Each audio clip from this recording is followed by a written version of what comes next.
नमस्ते बच्चों। कैसे हैं आप सब? अच्छे हैं ना?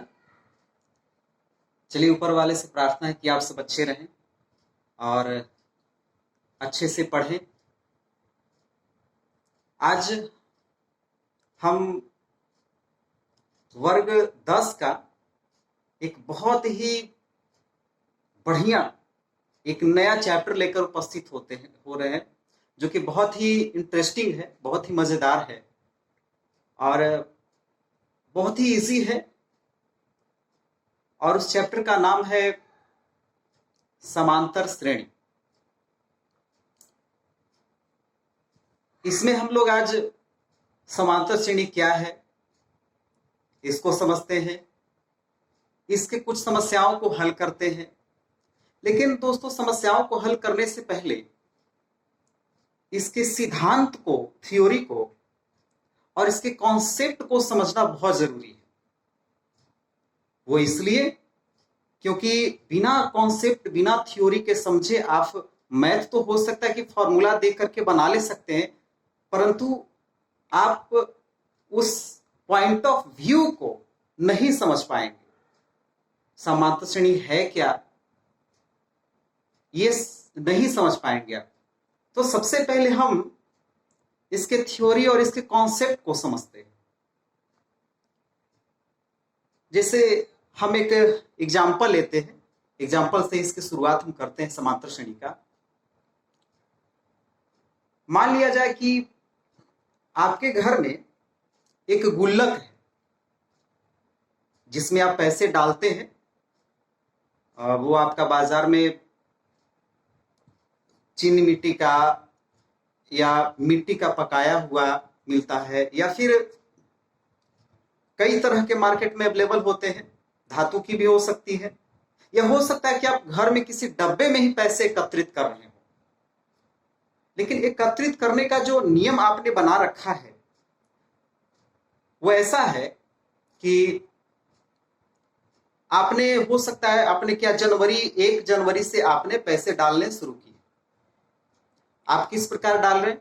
5 रुपया उसमें डाल रहे हैं। प्रत्येक दिन आप उसमें 5 रुपया डाल रहे हैं। 1 जनवरी को 5 रुपया, 2 जनवरी को 5 रुपया, 3 जनवरी को 5 रुपया, 4 जनवरी को 5 रुपया। इस तरह से करते करते आप जैसे जैसे तारीख बढ़ती है वैसे वैसे आप 5-5 रुपया उसमें आप डालते हैं। अब कैसे उसको आप डालेंगे तो कितना कितना हो जाएगा, इसको हम जरा सा हम बोर्ड पर बताते हैं, लिखते चलते हैं कि आपने 1 जनवरी के दिन 5 रुपया जमा किया। थोड़ा सा हम हेडिंग ऊपर में लिख दे रहे हैं, समांतर श्रेणी।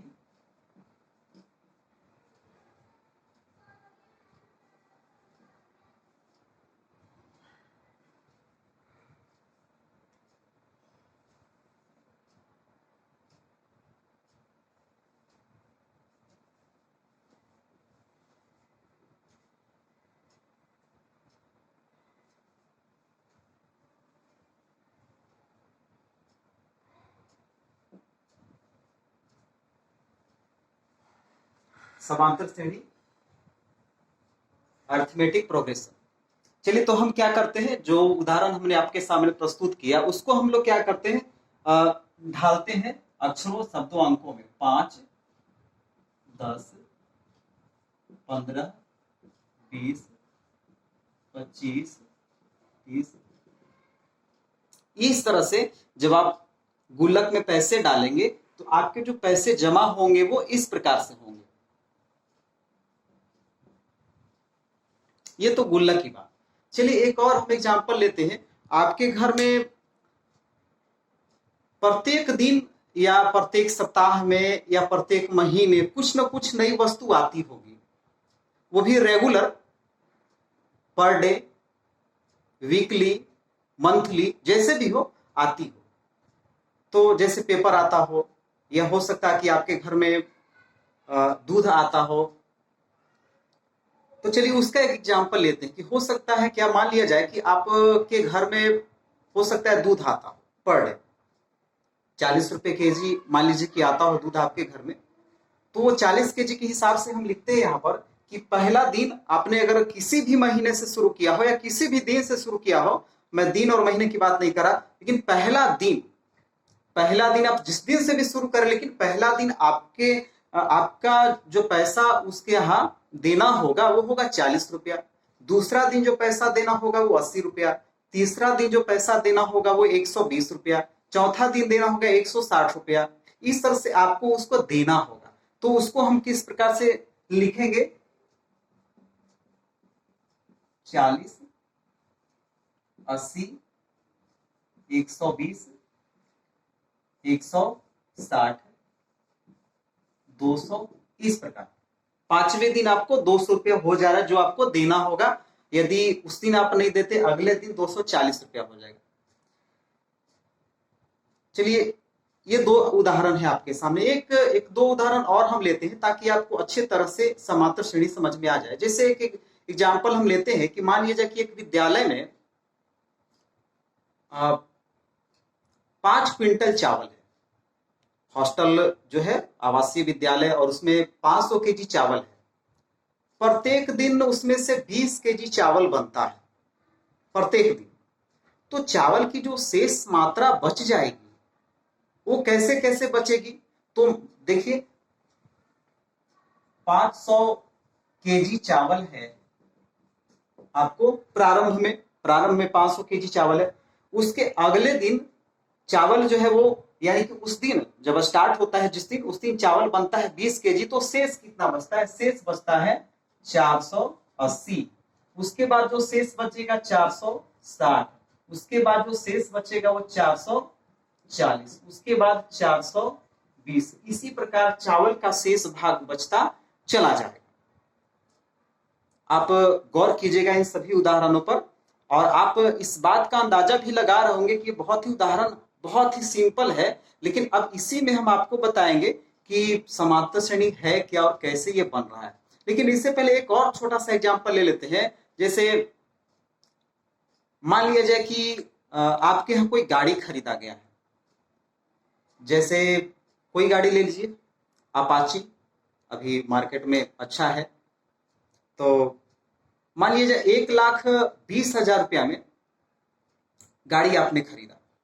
कोई भी गाड़ी, अपाची या कोई भी कंपनी की गाड़ी हो, सारी गाड़ियां अच्छी है। तो आपने गाड़ी खरीदा, 1,20,000 उसकी कीमत है।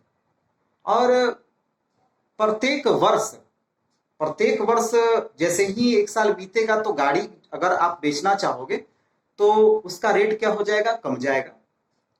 तो एक हम दर निर्धारित करते हैं, जिन्होंने भी खरीदा हो वो दर निर्धारित उन्होंने कर रखा है कि जैसे ही 1 साल बीतेगा तो एक उसमें से राशि घटेगी, यानी 10,000 रुपए का अवमूल्यन दर घटाया जा रहा है।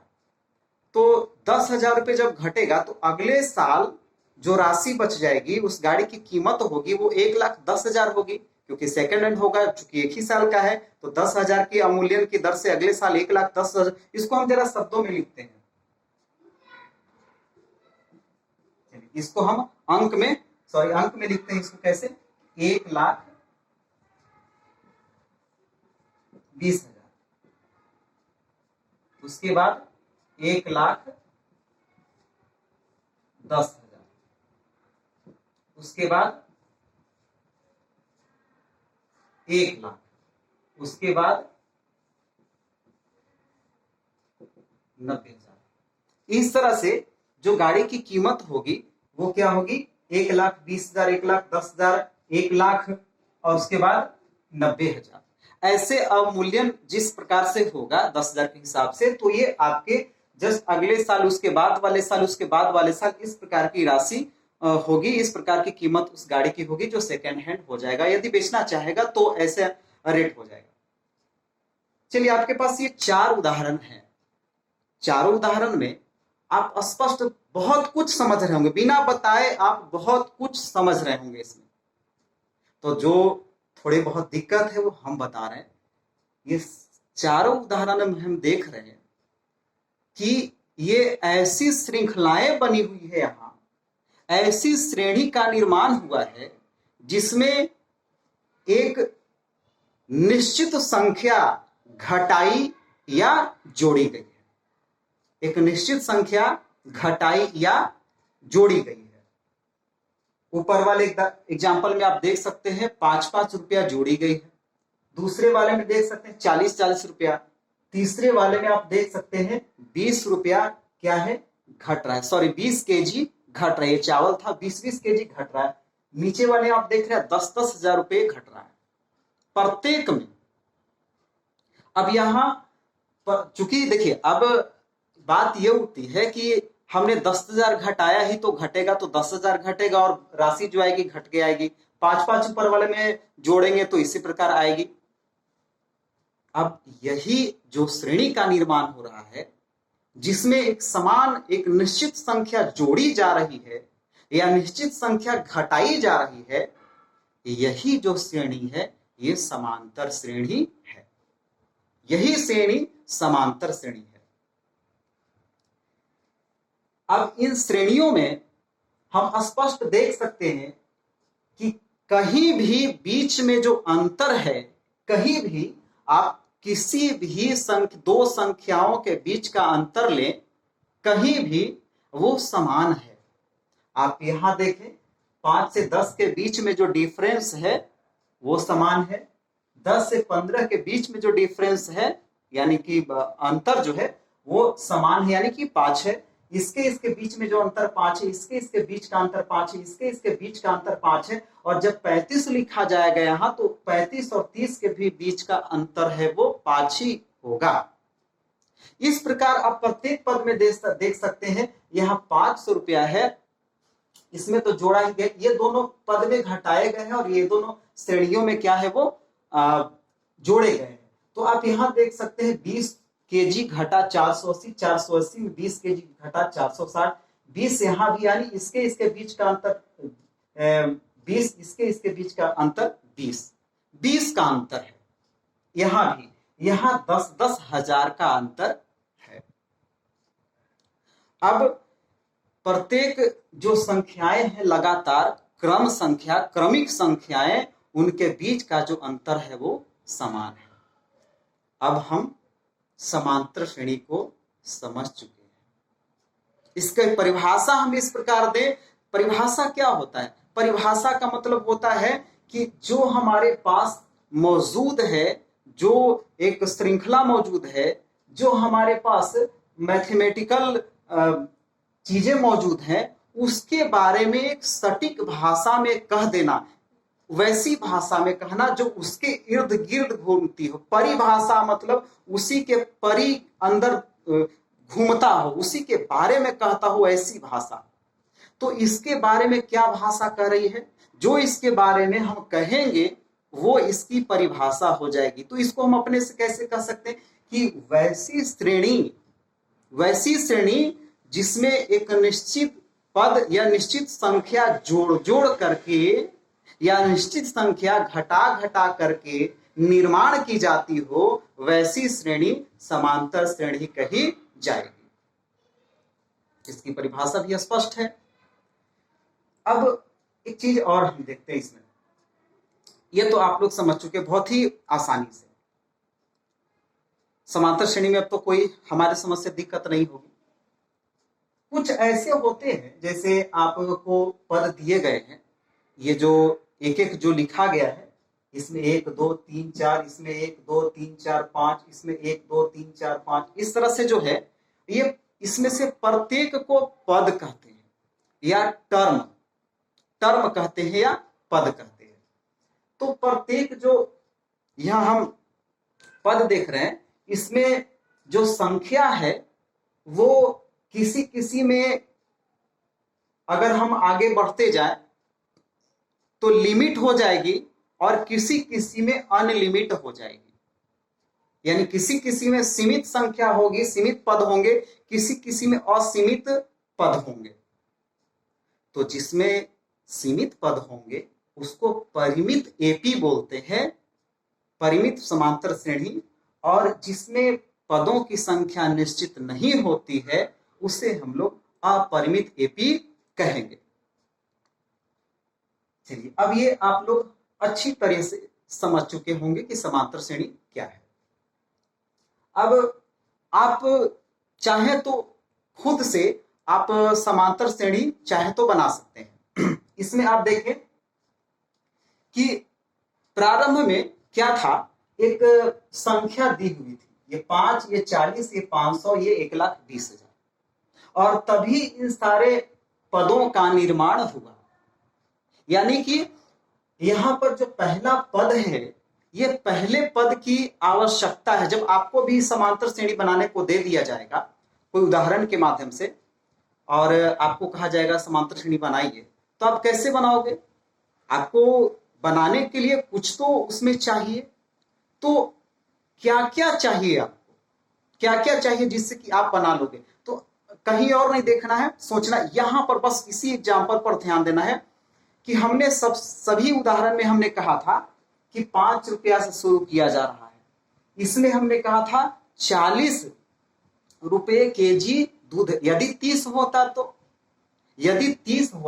तो फिर उसी हिसाब से बढ़ता, लेकिन 30 या 40 जो भी हो, एक पद हमें, जो स्टार्टिंग का पद है, प्रारंभिक पद, वो हमें क्या करना होगा, इसको लेना होगा, इसको पता रहना चाहिए, तभी आप समांतर श्रेणी का निर्माण कर पाओगे। यहां देखो 500 केजी चावल, ये तो हमने अपने मन से एग्जाम्पल दिया था 500 केजी चावल का।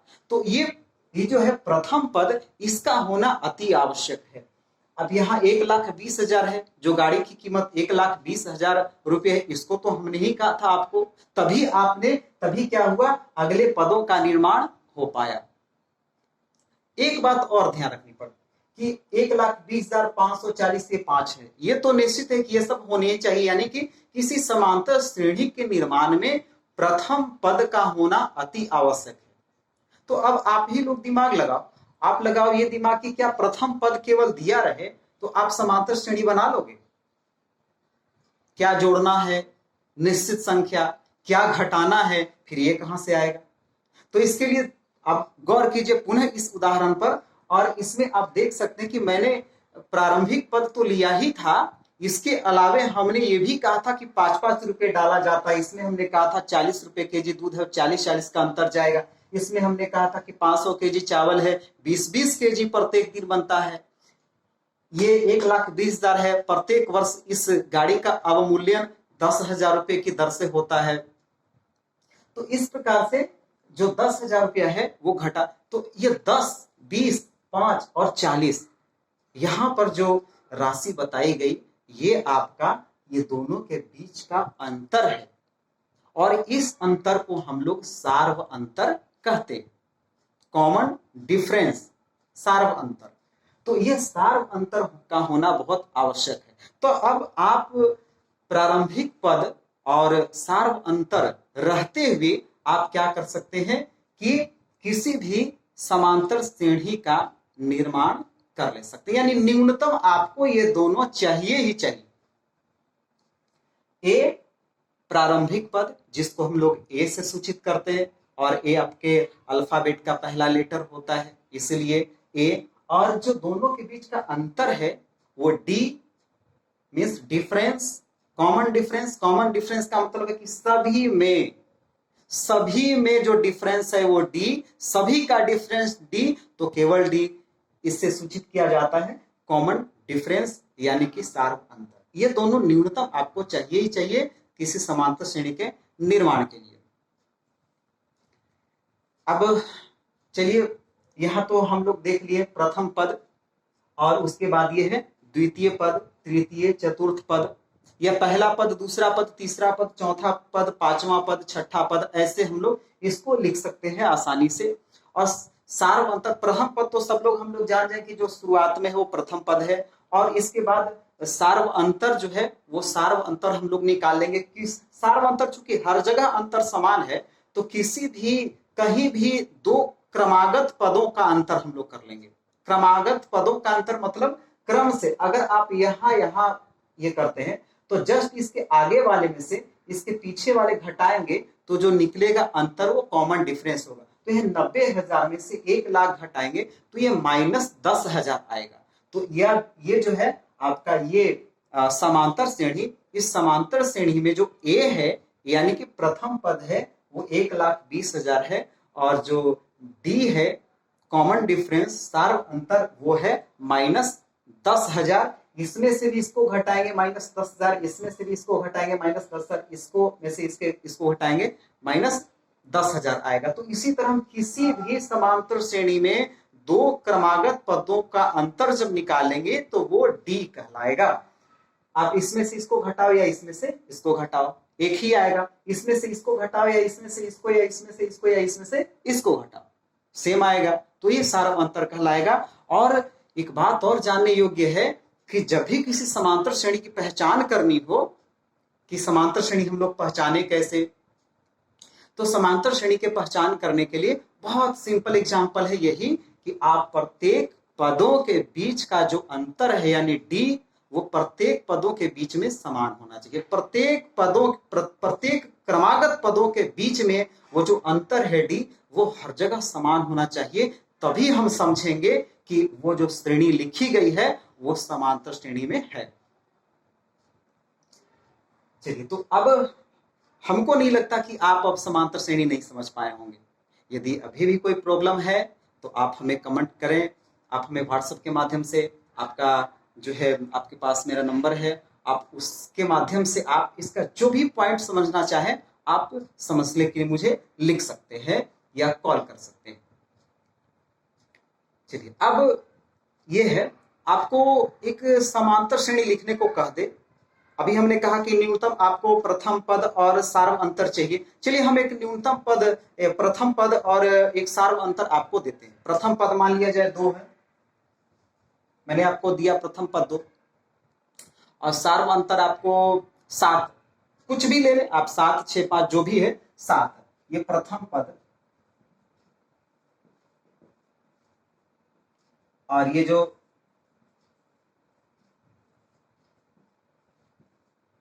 सार्व अंतर है वो क्या है आपका 7। ठीक है, प्रथम पद को हम लोग क्या कहते हैं ए इज इक्वल टू 2 है और सार्व अंतर जो है डी आपका 7 है। अब आप इससे निर्माण कर ले सकते हैं किसी समांतर श्रेणी का। आपको प्रथम पद जो है, पहला पद आपको स्टार्ट में लिखना होगा एपी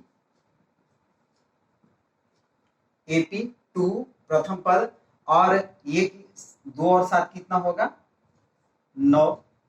ऐसे आप 2 7 यहाँ केवल, अब हम लोग 2 7 पर आ गए।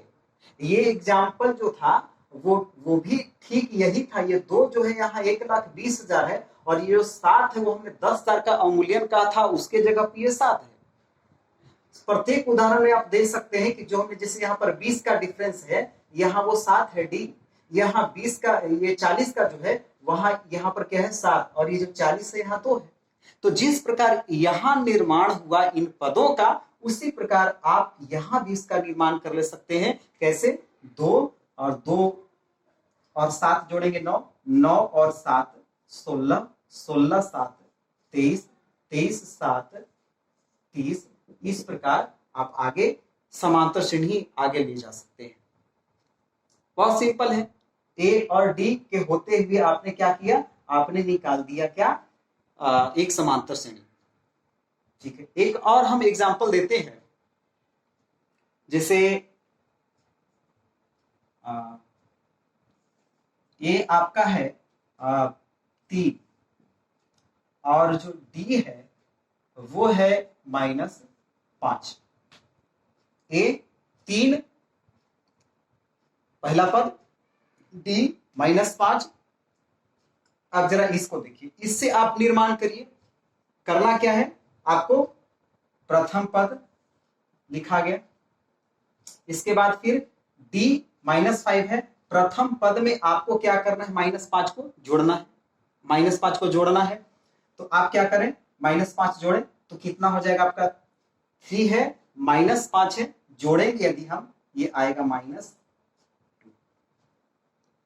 कितना आएगा -2। 3 -5 आप जोड़ के देख सकते हैं, 3 + -5 ये कितना हो जाएगा -2। ऐसे ऐसे आप लिखें इसको। अगर दिक्कत है प्लस और माइनस, माइनस और 5, 3 - 5 -2। -2 में -5 आप जोड़ेंगे -7 आएगा। -7 में -5 आप जोड़ेंगे -3 12 आएगा। फिर -12 में -5 जोड़ेंगे -17 आएगा। इस प्रकार, तो इस प्रकार से एक और एपी का यहाँ पर निर्माण हो चुका है। आपको प्रत्येक स्थिति में यहां माइनस हो या जो भी हो, आपको ए में डी जोड़ते जाना है। ए में आपको डी जोड़िएगा, फिर उसके अगले वाले पद में डी जोड़ेंगे, जितना आएगा उसमें पुनः डी जोड़ेंगे, जितना आएगा उसमें पुनः डी जोड़ेंगे। ये जोड़ते जोड़ते हम लोग समांतर श्रेणी का निर्माण कर लेंगे। चलिए, तो यहां तक आपको समांतर श्रेणी समझने में, और इसके कुछ कुछ अब हम लोग धीरे धीरे कुछ समस्याओं, कुछ प्रॉब्लम्स की ओर बढ़ रहे हैं। पर वो समस्याओं का मतलब ये इतनी बड़ी समस्या नहीं है कि बहुत ज्यादा दिमाग भी लगाने की जरूरत पड़े। बहुत बहुत थोड़ा सा इसमें हम लोग ध्यान देंगे, इसका कॉन्सेप्ट समझेंगे, आसानी से आ जाएगा। चलिए, अब इसको हम क्या करते हैं, थोड़ा मिटाते हैं, आगे चलते हैं।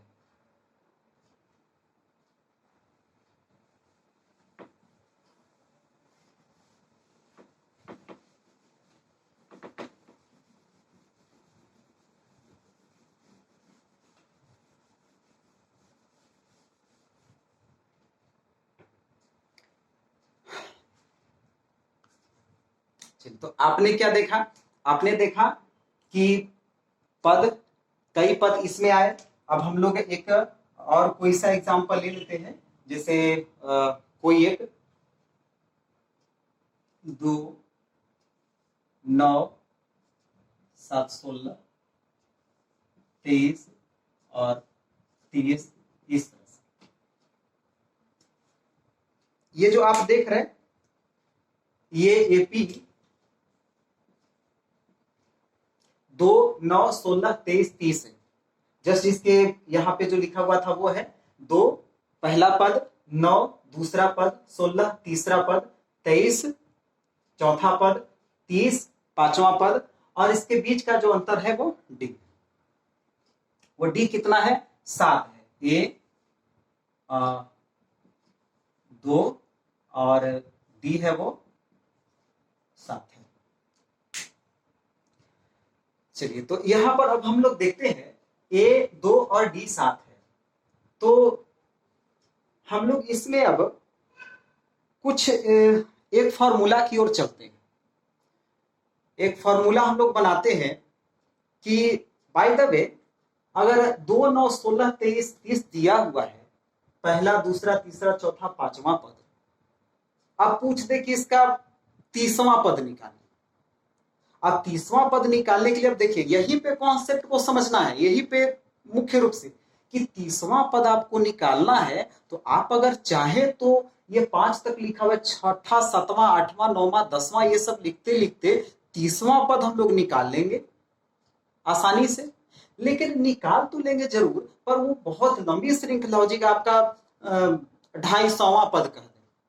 अब लिखते रहिए पूरा पेज पे, तो ऐसे नहीं ना होगा। इसके लिए आपको खुद से, आपको ऐसे तो बुक में बताया जाता है फॉर्मूला, लेकिन आप खुद से इस सूत्र को क्या कीजिए, डिराइव कीजिए।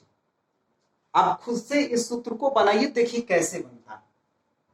चलिए, यहां पे क्या है, 2 है, यहां 9 है, ये 16 है,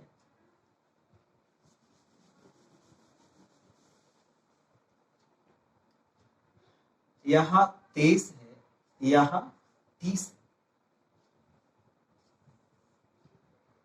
हम क्या करने जा रहे हैं कि पहला पद, दूसरा पद, तीसरा पद है उसका, ये चौथा पद, ये पांचवा पद। हम एक 30वां पद या 250वां पद निकालने के लिए फॉर्मूला हम लोग इसमें देख रहे हैं। पहला पद ए, दूसरा पद है, ये दूसरा है 9।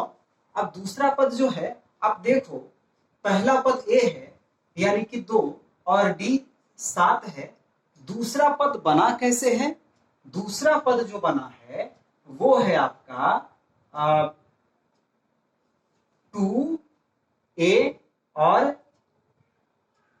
+7, 2 + 7। 2 + 7 क्या, आप इस रूप में ढालेंगे, आप इस रूप में ढालेंगे 2 + 7। इसका अर्थ क्या हुआ, दूसरा पद आप जब निकाल रहे हैं तो दूसरा पद ये हो रहा है ए और प्लस डी, ए प्लस डी, ए प्लस डी करने के बाद आप दूसरा पद निकाल सकते हैं। पुनः एक बार हम ये कहेंगे कि यहां आप कंफ्यूज मत हुए, पुनः आप ये सारे उदाहरण को और पिछले उदाहरण को देखिए, उसको भी मैंने इसी तरह कहा था। कहने में थोड़े से लैंग्वेज परिवर्तन है, वहां पर हमने एक किसी उदाहरण के माध्यम धड़ाधड़ लिखते चले गए थे, आप लोग भी धड़ाधड़ समझते चले गए सही। लेकिन यहां बात को समझना, और यहां वही चीज है जो यहां हम लिख रहे हैं। आप सोच करके देखो, अभी हम यहां पर याद दिलवाते हैं कि आपने वहां पर क्या लिखा था, 40 रुपए केजी दूध और 80, अगले दिन 80 रुपया, 2 दिन के बाद 80 रुपया, तीसरे दिन 120 रुपया, चौथे दिन 160, ये हमने लिखा था, आप याद कीजिए। अब ये जब हमने लिखा था तो ए और प्लस दोनों के बीच का जो डी है वो 40 है, डी यानी दूसरा पद जो है वो ए 40 और डी भी इसमें जो है वो 40 ही है, तो डी। तो आप देख सकते हैं 9 क्या है, ए प्लस डी। 16 आप जरा देखिए, इसमें है 2 प्लस 7 इंटू 2, ये 2। अब यहां जो है ये पहला पद A1, A2, A3, A4, A5, देखिए दूसरा पद निकला, तीसरा पद बराबर ही लिख दे रहे हैं, A प्लस डी इंटू 2, या इसको एक काम करते हैं, ऐसा लिखते हैं, फॉर्मूला थोड़ा लिखने में सहूलियत होगी, 2 इंटू 7, तो यहां 2 into D, 2 into D, 2d, ए प्लस 2d। अब यहां एक चीज और देखिए, a प्लस 2d जो लिखा गया है ये तीसरे पद के लिए है। फिर से एक बार गौर करते हैं, पहला पद 2 केवल a, दूसरा पद 9, 2 प्लस 7 यानी कि a प्लस डी। अब यही से हम लोग केयर करते हैं कि 2 में a तो है ही, प्लस केवल d जुड़ा है, और यह तीसरा पद जब निकाल रहे हैं तो यह 2d है। चौथा पद जब निकालेंगे तो 2 प्लस 3 इंटू 7, ये क्या है, 7 या 21, 2 23 होता है, यानी कि a प्लस 3d। और जो पांचवा पद है वो है a यानी कि 2 प्लस 4 इंटू 7, 7 का 28, 2 30, यानी a प्लस 4d।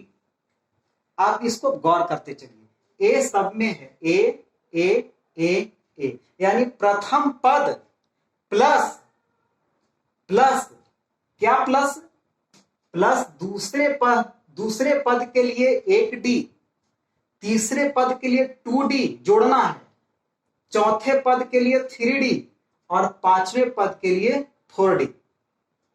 ये आया आपका। अब यहां भी दे सकते हैं 2 9 16, इसको फिर ये इस रूप में आया, इस रूप में ढाला गया, और जब इस रूप में ढाला गया तो इसके फॉर्मूला देखिए आपकी इस प्रकार आ रहा है। मतलब ये हुआ कि यदि आपको पांचवा पद निकालना हो तो आपका प्रथम पद और डी, जैसा कि मैंने कुछ देर पहले बताया था कि आपको कम से कम प्रथम पद और डी की आवश्यकता होगी किसी भी समांतर श्रेणी के निर्माण के लिए, या किसी भी समांतर श्रेणी के कैमे पद या जितने पद निकालना हो तो आपको उसके निर्माण के लिए, उसको निकालने के लिए ए और डी की आवश्यकता। तो आप यहाँ पर इस फॉर्मूला को आप देख सकते हैं, इस फॉर्मूला को बनाया जा रहा है, वो हम और आप मिलकर इसको यहाँ पे बना रहे हैं। बुक में भी यही चीज दिया हुआ है, लेकिन वो कहां से आया, ऐसे आया। तो यदि यही कॉन्सेप्ट है, यही थ्योरी है, अगर इस चीज को हम लोग समझ बूझ लेते हैं तो फिर क्या है, फिर हम लोग फॉर्मूला कभी भूलेंगे नहीं। किस मैथ को बनाने के लिए ये नहीं सोचना पड़ेगा कि कौन सा फॉर्मूला था, इतना 85वां पद निकालना है, 85वां का कौन सा फॉर्मूला होता है, 84वां का कौन सा होता है, 83वां कौन। तो ऐसा नहीं, आपको ये दिया हुआ है, ये कॉन्सेप्ट क्लियर हो जाए तो आप आसानी से इसको निकाल ले सकते हो। तो अब यहां पर देख लो कि 2 जो है तीसरे पद के लिए 2, मतलब 3 में से एक 2, 3 में से 1 गया 2, यानी इसको अब हम चाहे तो एक और तरीके से हम लिख सकते हैं।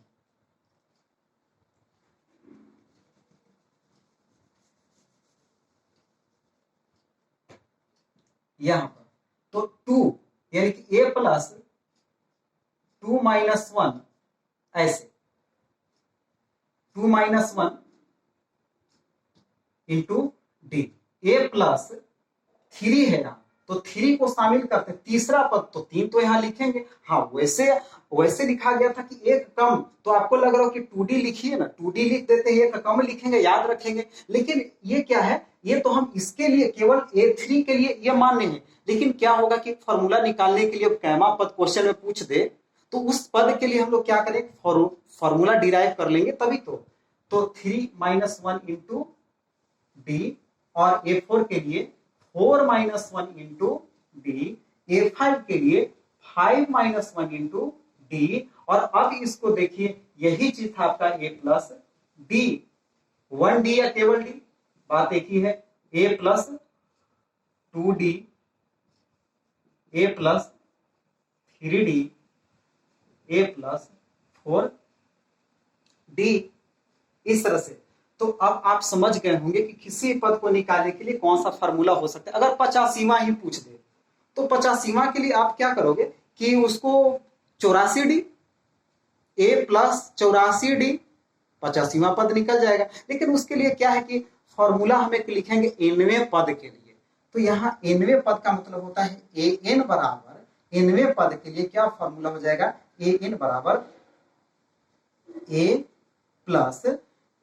प्लस यहाँ 4D है, 4 तो तब है ना जब 5वां पूछा गया, लेकिन 90वें पद, तो 90वें पद का ऐसे A plus N minus 1 into D, A plus N minus 1 into D, 90वें पद के लिए। अब सोचिए, अब यहाँ अगर 10 रखेंगे, A10 यानी 10वें पद, तो यदि 10 रखेंगे तो A plus 10 minus 1 D, 9D ही आएगा, 10वां पद के लिए 9D ही आएगा। लेकिन एक फॉर्मूला आप यहाँ पर n रखे हो, तो यहाँ भी तो आप n रखोगे ना जितना पद पूछेगा।